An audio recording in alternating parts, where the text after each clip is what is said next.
Rocket যুক্ত হলো বাংলাদেশের ক্রিকেটে।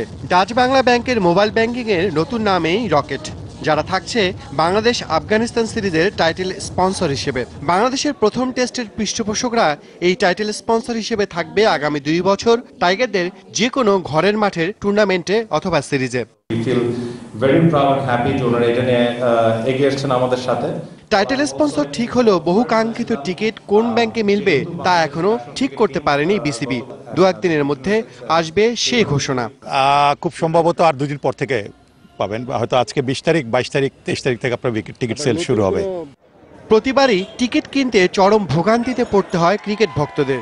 স্টেডিয়ামে ঢোকা সোনার হরিণের খোঁজে লাঠিচার্জ আর টিয়ার সেল সঙ্গী হয় তাদের। 25,000 টিকিট, কিন্তু অলরেডি 500-700 টিকিট দিয়ে বলে টিকিট নেই। এত টিকিট যায় কোথায়? 100 টাকার টিকিট কেন আমরা ব্ল্যাক আলাদের কাছ থেকে 1000 টাকা দিয়ে নিব? সেই ভোগান্তি কমাতে এবার সহজ.com এর মাধ্যমে টিকিট বিক্রি উদ্যোগ নিয়েছে বিসিবি। অনলাইন তো ডেফিনেটলি থাকবে, আমার মনে হয় অনলাইন থেকে কাউন্টারও থাকা উচিত, কারণ কাউন্টার অনেকে আসে যে যারা প্রতিদিনের টিকিট প্রতিদিন কিনতে চায়, এবং হয়তো দেখা যাচ্ছে যে অনেকের কমিউনিকেশনের প্রবলেম, ট্রান্সপোর্টের প্রবলেম থাকে। আমার মনে হয় ভেন্যুতে যদি ম্যাক্সিমাম টিকিট যদি অ্যাভেলেবেল থাকে সেটা ভালো, যাতে যারা যেদিন টিকিট করে তারা যাতে স্টেডিয়ামে সরাসরি ঢুকতে পারে।